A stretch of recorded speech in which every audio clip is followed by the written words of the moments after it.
Also, the Colombian author Gabriel García Márquez, born this day, 1927. I'm going to read you a little bit from his book Love in the Time of Cholera, which is a kind of story of unrequited love, a man who waits for the woman that he's in love with for 51 years, 9 months and 4 days.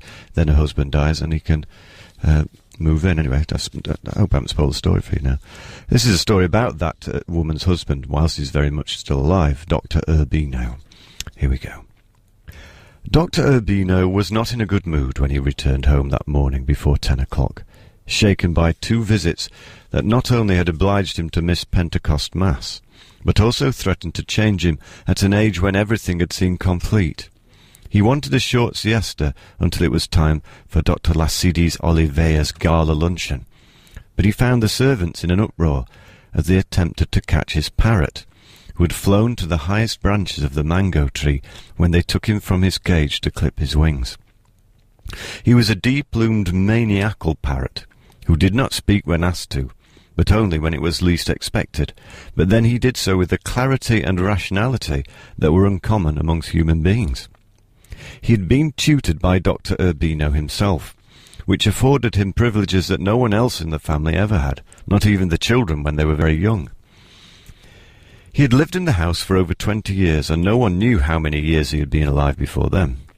Every afternoon after his siesta, Dr. Urbino sat with him on the terrace in the patio, the coolest spot in the house, and he had summoned the most diligent reserve of his passion for pedagogy until the parrot learned to speak French like an academician.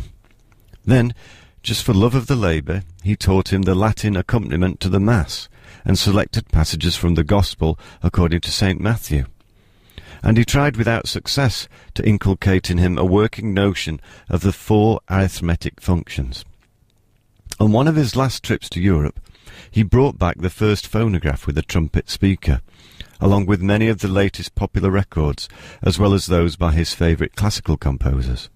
Day after day, over and over again for several months, he played the songs of Yvette Guilbert and Aristide Bruant, who had charmed France during the last century, until the parrot learned them by heart. He sang them in a woman's voice if they were hers, in a tenor's voice if they were his, and ended with impudent laughter that was a masterful imitation of the servant girls when they heard him singing in French. The fame of his accomplishments was so widespread that on occasion distinguished visitors who had travelled from the interior on the river boats would ask permission to see him. And once some of the many English tourists who in those days sailed the banana boats from New Orleans would have bought him at any price. But the day of his greatest glory was when the President of the Republic, Don Marco Fidel Suarez, with his entourage of cabinet ministers, visited the house in order to confirm the truth of his reputation. They arrived at about 3 o'clock in the afternoon, suffocating in the top hats and frock coats they had worn during 3 days of official visits under the burning August sky. And they had to leave as curious as when they arrived, because for 2 desperate hours the parrot refused to say a single syllable, ignoring the pleas and threats and public humiliation of Dr. Urbino, who had insisted on that foolhardy invitation, despite the sage warnings of his wife. The fact that the parrot could maintain his privileges after that historic act of defiance was the ultimate proof of his sacred rights. No other animal was permitted in the house, with the exception of a land turtle, who had reappeared in the kitchen after 3 or 4 years when everyone thought he was lost forever. He, however, was not considered a living being, but rather a mineral good-luck charm, whose location one could never be certain of.